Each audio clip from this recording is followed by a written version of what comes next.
Hello, Charm City readers.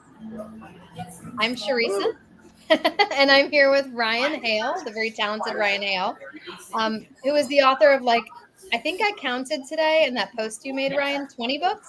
20? There was actually 21, but one of them is a short story, and it was laying on top of one of the other ones, so it kind of blended in. Was that stacked book in the picture? They were Yeah. Okay. Mm-hmm. Because, what's funny is earlier today when I was thinking about this talk, I was like, let me count. And I was in my head, I'm like, all right, 8, and I'm like, he's probably working on 9. And then I was doing the hair books, I call them the hair books and the bridge books. And I was like, I think it's about 20. So I was really proud of myself that when you posted that graphic, I actually knew how many books you've written. Yep. And I think I've read at least half. So I'm doing pretty well. Yes, you are. I love it. Well, for anyone who's joining us, Ryan and I have had multiple talks. And I think I've talked to Ryan more than any other author in the year and a half Charm City Readers has been around. But we are talking specifically in this series about the Blake Franklin investigation series. And I do want to say, if you're noticing any noise coming from Ryan is also a restaurateur. He is working from the restaurant tonight because if you've all worked in food service, he was called in and he's there being the MOD, the manager on duty. And so he's joining us for 30 minutes to talk about his book while he's also MOD. So way to go, Ryan. You're amazing. It's no problem. I may have to jump up and run and go flip a hamburger, but I'll come right back. Bust a couple tables, pour a glass of wine. Yeah. In the middle of our 30 minutes. Yeah. Well, it's funny for those listening too, is that Ryan's restaurant actually makes appearances in many of the books and does make an appearance in the book we're going to talk about tonight. At the very beginning, before they leave the country, right? I was like, there it is. So it's 940 or 40s? 940? It's not 940s. 940's Kitchen and Cocktails in Denton, Texas. I'm just going to say it. You might get a few walk-ins tonight because we mentioned it. Yay. Or if anyone's in Denton, make sure you look it up. But Ryan and I are here to talk tonight about his 7th book in the series. He has a series about a private investigator and his team. And I have spent the last 6 months reading through all of the books. And I am now at 7, and 8 launches when? When does 8 launch, Ryan? The ebook comes out on the 28th. I made an error when I published the paperback. I already have it. So, yeah, the paperback and the hardback are already out, but the ebook will launch on the 28th. Okay. Well, I'm going to start reading it after tonight, right? I only read one at a time, so I'll start reading it tonight. But we have read through 7. And all of Ryan's naming conventions are pretty clever. So 1 for the money, which someone watching may have, right? Someone's wife has that book and is going to get started, hopefully. 1 for the money. 1 for the money. 2 for the show. 3 to get ready. 4, go cat go. 5 will get you 10. 6 degrees of desperation. And 7 seals. Right. I feel like if I was in a contest, I might have just won a prize. And then soon, 8 days a week. 8 days a week. So we're here tonight just to talk about 7. We're not going to be here an hour. We'll keep it short, especially because Ryan is on call. He might have to bust some tables while we're talking. But Ryan, can you give us a summary of 7 seals? What's the elevator pitch that you would give to people? Okay. So the title makes it sound like it might be a biblical, yes. But it's not. It's actually about 7 Navy SEALs, and back in the 4th book, Blake started hiring former Navy SEALs to be part of his protective services. So in this one, there's a retired Navy SEAL that retires on the island of Guam, decides to make that his permanent home, and gets married, and then is accused and convicted of murder, and the SEALs will leave no man behind. So when he contacted his father, who was a physician in the States, his father got in touch with a couple of the SEALs that worked for Blake Franklin, and that brought Blake and his team in to try and rescue that SEAL from a prison in Guam. And I can't remember if all of your books follow this pattern or not, but the last few, you like to murder someone right at the get-go. I do. Somebody told me that there needs to be blood in the first 50 pages. So okay. I mean, I didn't like this one, but I still think that 6 was more brutal on me, right? 6 was the police officer, right? Yes. 6 is okay. I sometimes get 5 and the judge and yeah. Oh, the judge. We'll get to the judge. So we talked last time, at least I said, about how I felt your series was getting more serious. And I think this very much continues that. I guess as a writer, and maybe you don't know because you've written a couple series, but is it natural for a series to escalate? I mean, it would be weird if you suddenly had a book about kidnapping puppies, right? That's not what this is. But like, right. But I mean, we're raising the bar every time. Right. And so for me, the arc of the character has to involve also the arc of his investigative business. And so the types of cases that he gets invited into are to take a really serious and sometimes macabre turn. And so, yeah, they have gotten a little more violent. And this one has violence and history. So this one, I liked that about that. And the next one, we won't dance around it too much. I assume just from the title, or at least the concept of the book, that it also is going to get pretty violent because it's about border. Yeah. So that was my guess. My guess was that things don't get better as the series goes, right? Things get more complicated. You and I talked beforehand about some of the themes that I was noticing in this book. You often have, as any good investigative series has, like good versus evil, right? We've got the bad guys and the good guys that are trying to get the bad guys and get justice. But this one felt, and maybe it's the history aspect, I think, it felt different for me because it wasn't just about like a villain. It was trauma. It was about historical things that happened in Guam, which is your setting, and the vengeance that came out of that trauma, and then the corruption that came out of the vengeance. And then that balances with your Navy SEALs, which are all about like loyalty, brotherhood, bravery. And so for me, it felt, I mean, not Avengers-y, but it felt like the good versus evil was much more clear, much more literal. Like you could really just feel it. And I don't know if for the first time I felt so much sympathy for the villains, but I did because of all the historical stuff. Does that make sense? Yeah. So the historical part of it makes the side that for me is the evil side feel very righteous in the way they're acting. And the way it all began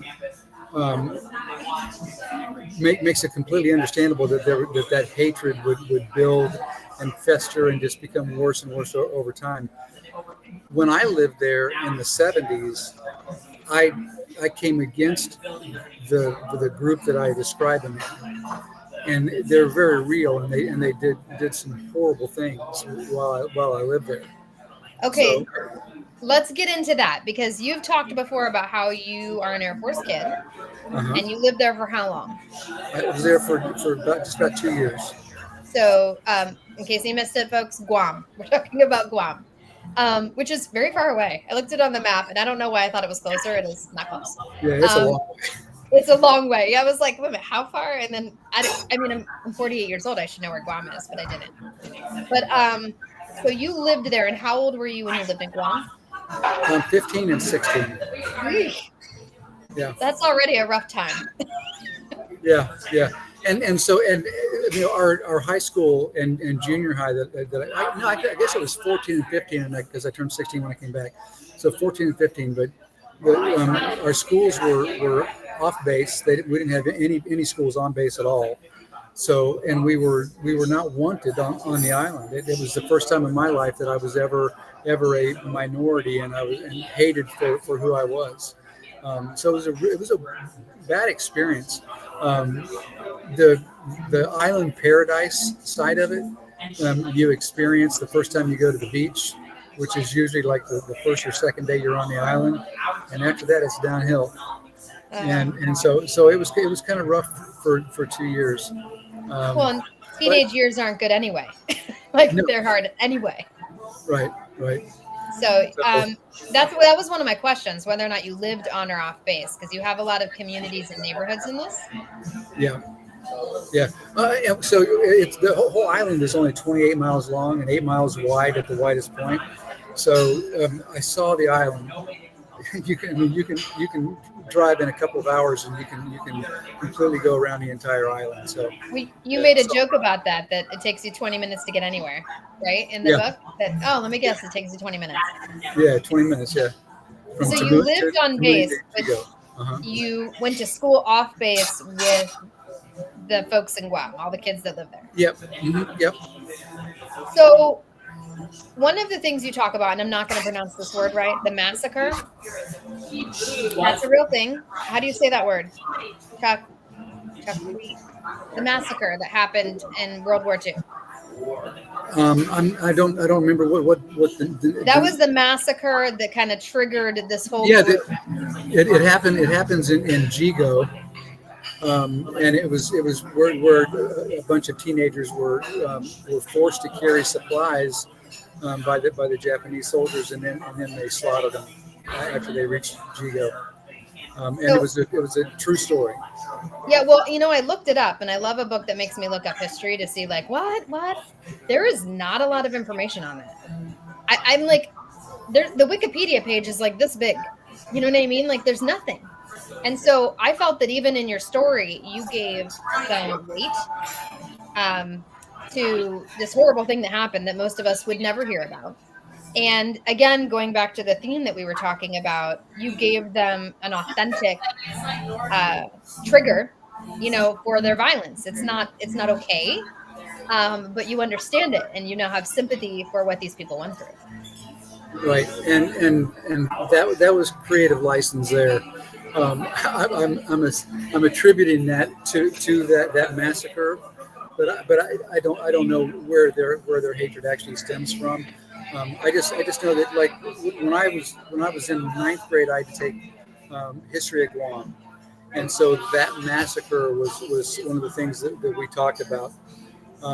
And I can remember my teacher saying, which now you may understand what has fomented so much of the hatred. And as I looked around the room, everybody was like looking mean at me, like, golly, because you're a statesider. Yeah, because I'm a statesider, exactly. So the group, did you create that name of the group? I couldn't find the group. That's the real name. It's a real name. Yeah, it was. Yeah, Cass was real. They were very active on the island. My ninth grade year, there a couple of the kids were brutally attacked and cut up. I mean, it was bad in ninth grade. So this is off book. How did the Air Force families keep the children of the military safe? They didn't, and there was a lot of discussion then about bringing the schools onto the base, and the base commander was dead set against it. He didn't want to do anything that would mess up relationships with the island. But now the schools are on the base. Okay, because I mean, as a parent, that's like terrifying. Absolutely terrifying. So for everyone who's going to watch, it's CASS, KASS, which stands for Kill All Statesiders. That's our like bad guys group. And what Ryan does in this book is just give color to who this group is. And certainly they're bad and they're doing bad things, but why? And it's not necessarily justified, right? But you understand it. In my family, I often say there's a difference between an excuse and a reason. Just because there's a reason for something happening is not an excuse to behave a certain way, but it is a reason. And so what you do is you give the reason for the violence. Yep.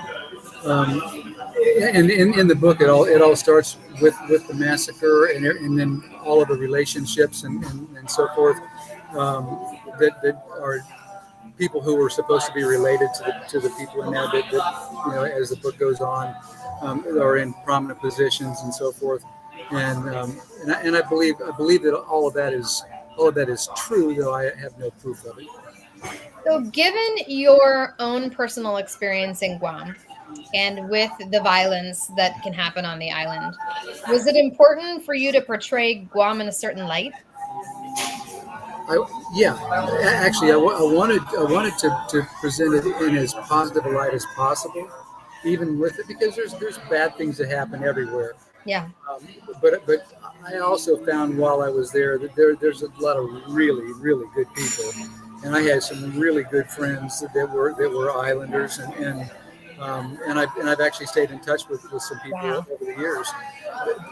Some of my closest friends now were people that we were stationed there with, that I've stayed in touch with more so than any other base that we were ever stationed at. Wow.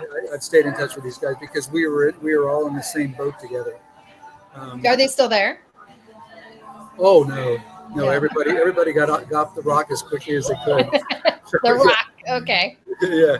Let's talk about Navy SEALs, because obviously you mentioned Navy SEALs play an important role in all of the books. Blake Franklin hires them mostly for protection on the celebrity side of the business. But you obviously have a deep respect for them. And in this book, they are the story, right? The SEAL is a victim, and the SEALs are some of the saviors. So, being an Air Force kid, what's your fascination with the SEALs? Well, special forces of all type just really fascinate me. I've got a very good friend who is a pilot in the book, Glenn Baggerly. Oh yeah. Yeah, Glenn was Special Forces Air Force, and so the Special Forces have always intrigued me, and I respect them a great deal. But the SEALs have come to the forefront as being a very, very strong and effective fighting force and brotherhood, and so just a lot of love and respect for what they do and what they represent. It's interesting. I was preparing for our interview, writing out my cards. I have my little cards, and we got into discussion. We were camping this weekend, and I was like, okay, wait a minute, Navy SEALs, got it. Army Rangers, you know what I mean? I was going through. I'm like, okay, Marines are the Marines, and I was like, what is the Air Force Special Forces? I have no idea. What are they called? Just Special Forces. My husband was like, pilots. I was like, I don't know. Yeah. What are they? So I grew up in Air Force bred. I didn't even know that the Air Force had special forces. And then I read a bio on my friend Glenn, because I knew him when I was in 5th and 6th grade back in Cheyenne, Wyoming. And then I didn't hear about him or see anything about him forever.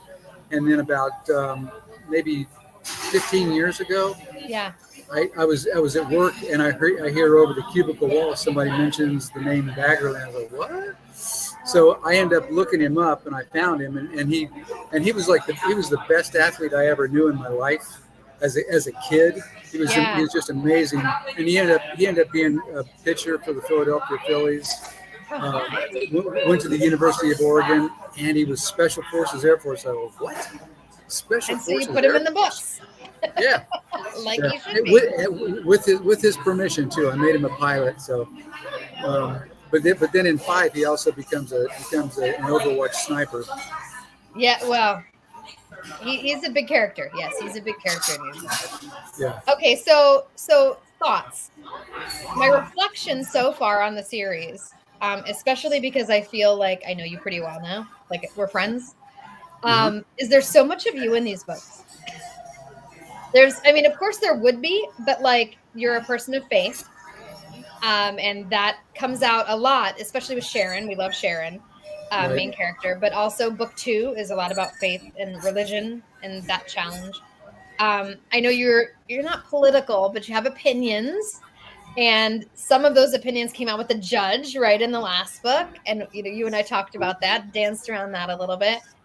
Guam is sort of your personal history, right? You grew up there during part of your childhood. And what I know about 8 is that it has to do with the border, and you're a Texan, which how could you be a Texan and not hear about that and experience that all the time? So, I mean, for me, it's been almost like a little walk through Ryan, like as because I'm learning about you and I'm finding all these pieces of you in the book. I mean, even one has human trafficking a little bit, which is like sort of a Texas border thing. So I don't know. I don't know if I have a question. I don't have a question, right? I guess I find it super cool as I know you to find these themes that just tie right back to my friend. I think the thing that represents me the most that kind of comes through is that, like, Blake is very respectful of women. He's very respectful to his mother, and I up Love until that. my mother died a few years ago, I would never make her mad on purpose. And then there's a little bit of tinker in me too. I'm a little bit of a curmudgeon. And so and I'm a wise guy like Langley. Like Langley, So, yeah. yeah. So yeah, there's a little bit of me in all those guys. So. Did you know when you made Blake that, this, I guess you knew that it was like, I need him to be a stand-up guy because those are morals that are important to me. But did you know as the characters evolved that they were parts of you? No, I don't think I did. I don't think I did initially. But I can't help to have my attitude like flow onto the page. So Yeah. In any situation, it's going to be a little bit of my subconscious coming through, I think. But like I mentioned to you another time, when I write, I feel more like I'm directing a television show or a movie than I am writing. It's just like, how would so and so think about this? What would he say if she said that? And I'm just, a lot of the reaction is based on the way I feel about things, the way I see things. Well, you know what's interesting too? I was just sort of reflecting in my own head. Is I said that this book felt a lot more serious, and you tend to make jokes a lot, right? Like you've got characters razzing each other and making fun of each other, and I think there was less in this book. This book felt very serious, right? The timeline in the book that they're on to fix the situation is tight. There's a lot of danger. There's a lot of, threats. And so there was, in my mind, and I could be wrong, there was less laughter in this one. There was until they got out of that situation and they were able to unwind in Hawaii. Yeah. So then it kind of came out there, because I mean Langley can't help himself, and there was even Langley even had a couple of things that made the SEALs like scratch their head like, is there something wrong with that guy? So yeah, he can't help himself. So well, and he had I'm not going to give any clues away, but he had quite the character arc in this story. He kind of came around. Yeah. He did.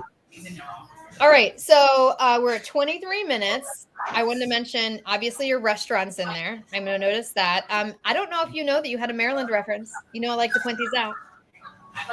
Sylvia was from Maryland. Yes.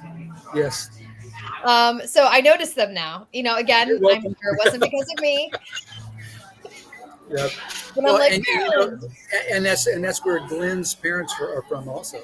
So, right, because in the second book, he flies. In 2 he goes to Baltimore. Yeah.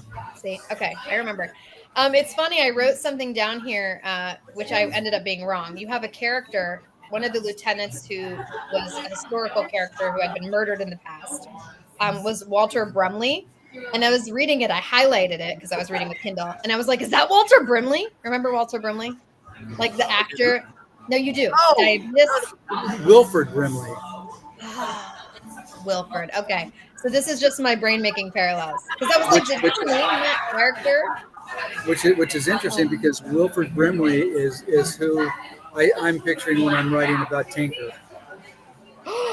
Are you really? I didn't picture him like that at all. That has changed everything. Yeah. And he's even using a cane. Yeah, and he's always wanting to put a size 13 someplace too. Does he have diabetes? uh, yeah. Because, Wilford Brimley had diabetes. Okay. And I'm sure this wasn't for me either, but you did have bagels and cream cheese at the very end of the story. And I thought, wow, bagels and cream cheese. And for those of you who are watching, I work for a bagel restaurant. So yeah, I was like, bagels and cream cheese. Not for me. I know, but I can pretend. I can pretend it's for me. It actually might have been. It might have. I was top of mind. It was like snuck in right at the end. All right. I have the review. It's kind of long, and I'm like, my eyes are aging, so I'm going to read it to you, but I'm going to bring it on screen now. And like I always do afterwards, I'll add this to all the places. So you have the review. There we go. All right. I'm going to read it to you. It's very small.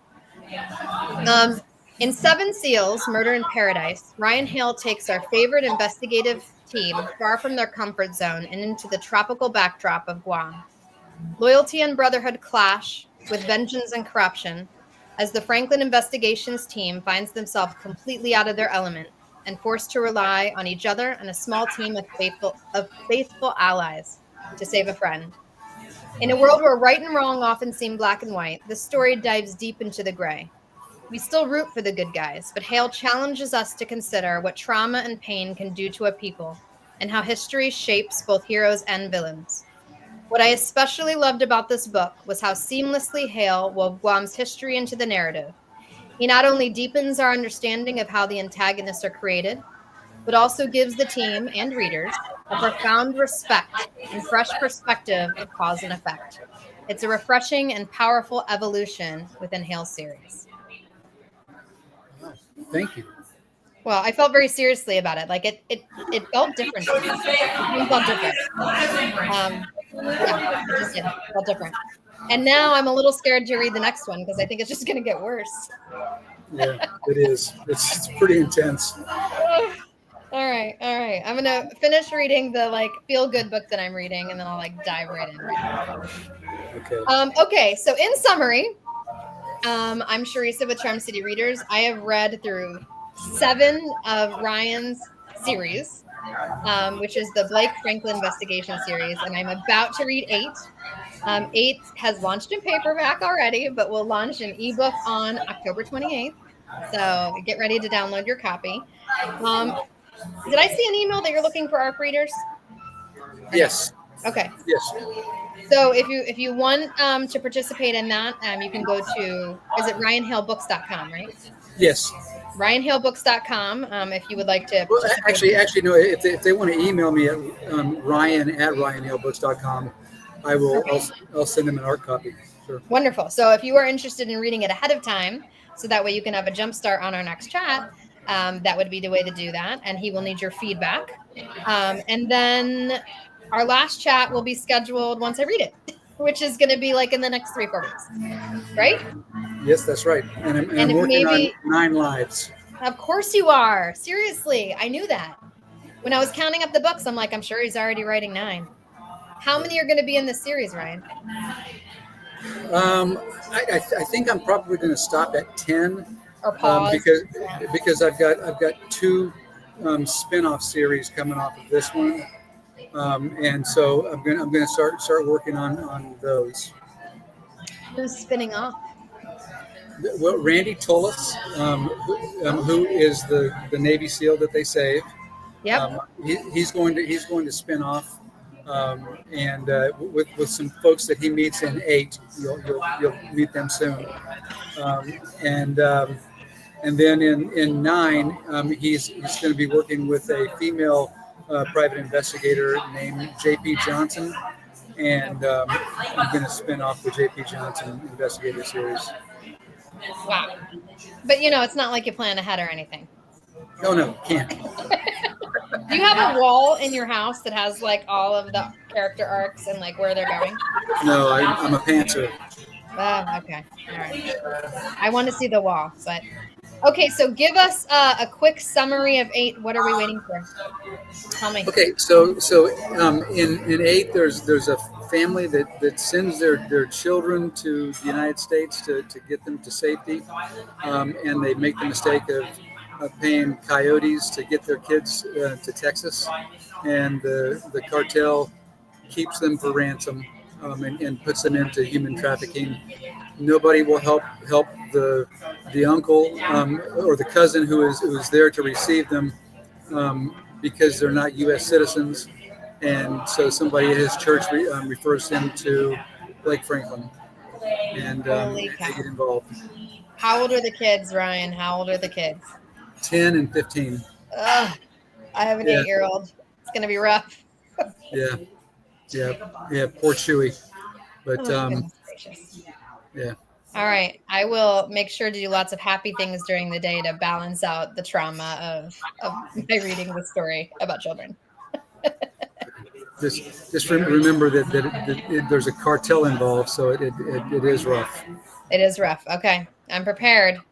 All right. Well, Ryan, enjoy what do you have left? You've got an hour. No. Oh gosh, it's 8:30 here. It's only 7:30 there. Yeah, I've got 3.5 hours left. I'm so sorry. But say hi. Right. I would love to buy around for everybody at the bar, but that's really impossible. But next time, huh? I said it's a thought that counts. How many people are actually at the bar? 4. 4? Okay, that's not a bad tab. Next time. Oh, I thought. Oh, you meant them. Okay, I thought you meant everybody on the show here. Oh well, no. I was thinking of the bar. Just like to. All right, so I will start reading this week. You and I will keep in touch, and we will schedule our next after I'm done with 8, and then we'll go from there. And I guess then 9, then 10. Lord. Yeah. All right. Well, thank you for joining me. I know it was a challenging day on your side, and I appreciate you so much. No worries at all. Appreciate it. This was a lot of fun. Now I got to go bus. So lame. All right. Well, stick with me for 1 minute, but bye, everybody. Thank you so much for joining.